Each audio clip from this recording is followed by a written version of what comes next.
Hey folks, today we're going to talk about impulse and momentum, and this is going to be an introduction.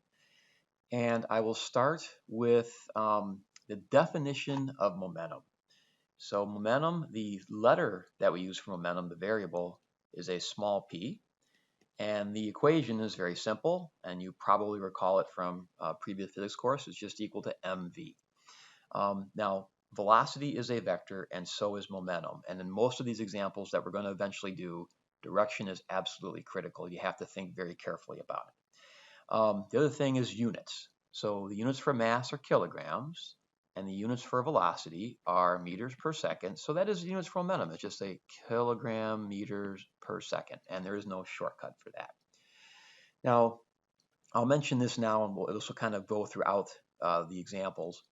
When we look at momentum, you have to decide which object or objects you're studying. What is your system? Okay. And that is going to be very important as well. Are you looking, if two carts are colliding, let's say, are you looking at cart A? Are you looking at cart B? Or are you looking at both? Okay, together. So that will matter a lot in a lot of the examples that we do. Okay.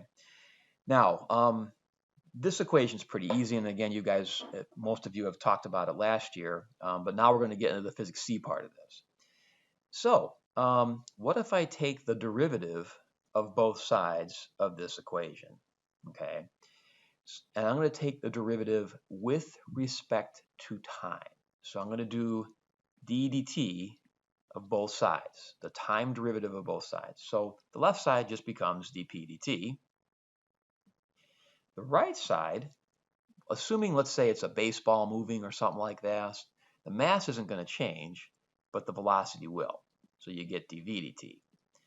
Now, as you might recall, way back in the beginning of the course, what's dv dt? Well, that is acceleration. Okay, so the rate of change of momentum is equal to ma, which is the net force acting on an object. And by the way, this is roughly what Newton wrote in his Principia. He didn't write net force equals ma. He wrote net force is dp dt, the rate of change of momentum. Okay. Now, having said that, what is momentum? So momentum, there's no strict definition of it. The Machar translation is it's the amount of oomph something has. So let's say I've got a baseball and a bowling ball rolling toward me, and they're both going 10 miles an hour. The bowling ball is going to have more oomph.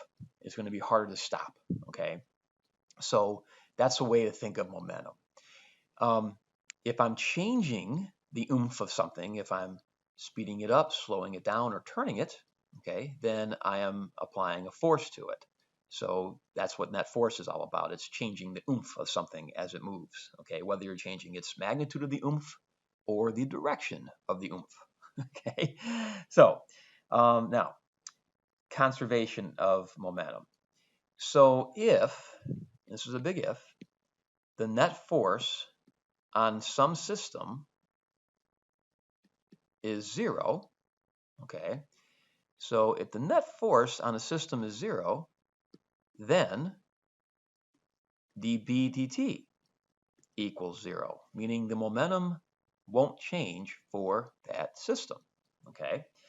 Now, you have to think carefully about what system you're talking about.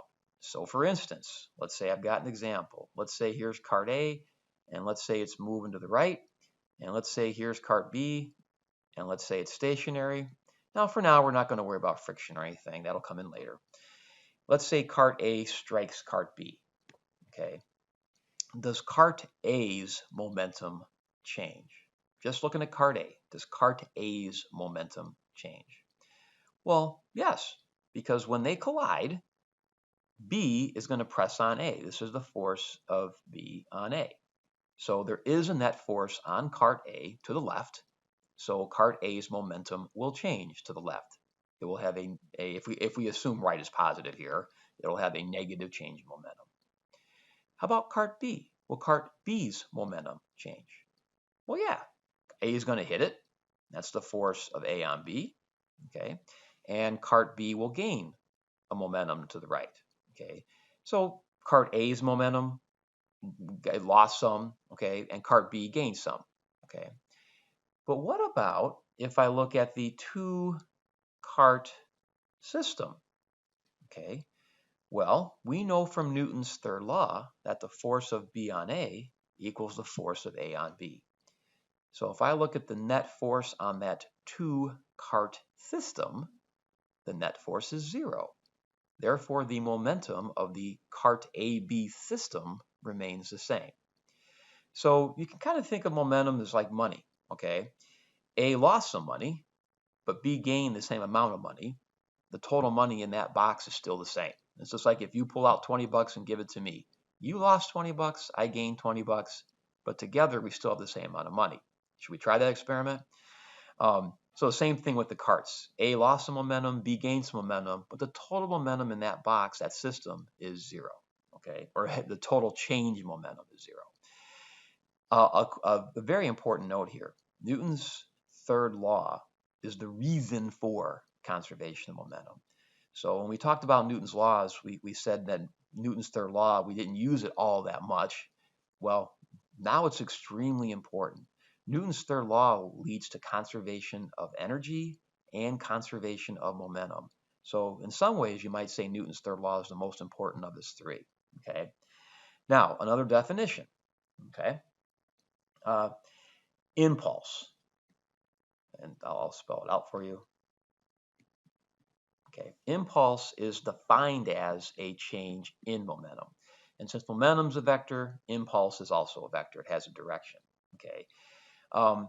Now, in other words, let's say the bowling ball is moving towards you at 10 miles an hour and you slow it down.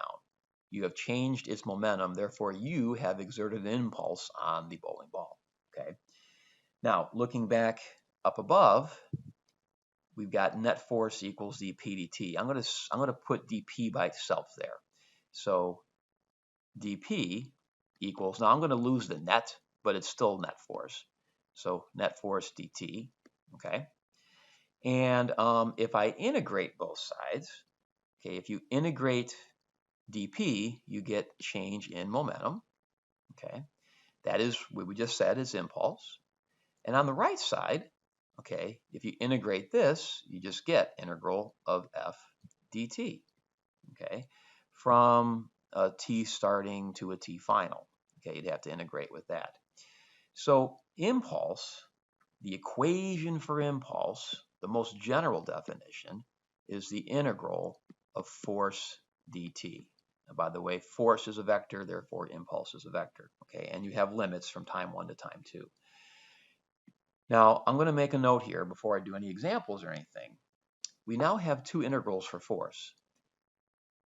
If force is a function of position, if you integrate f dot dr or f dot dx or f dot dy or f dot dz, you get work, okay? But if you integrate force dt, now notice time is not a vector. If you integrate force dt, you get impulse, okay? So you have to be very careful. Is your force a function of distance or is your force a function of time? Which one do you have here? You get totally different results depending on what it is you're integrating, okay? Now, from last year, usually you dealt with constant forces that didn't vary with time. So if you integrate this, you would get impulse equals force times time if the force is constant with respect to time. And impulse equals a change in momentum, which is mass times, or change in mass times velocity. Okay, so the equations you guys probably used last year is Ft equals delta mv. Notice again, there's a vector on each side.